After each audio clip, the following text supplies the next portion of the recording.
All right, comparing and contrasting two different stories. Notice we're going back to the one from the first week with the Kelpie, and then we're including both of the knotted branch stories since they were so related.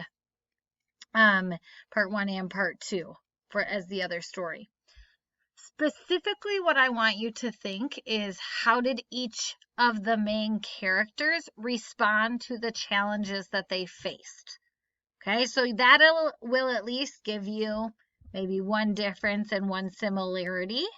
Okay, because there were some differences in how they responded to the challenges, but both of them really worked to face the challenges. They didn't run away. I mean, Alice ran away specifically from the thing that was trying to get her, but she didn't just like give up, right? Neither of them gave up. They both worked hard to overcome the challenge that they had in front of them. So then you can go on to say, when did they take place? Where did they take place? Who are some of the characters? The Kelpie is a folk tale. Knotted Branch is historical fiction.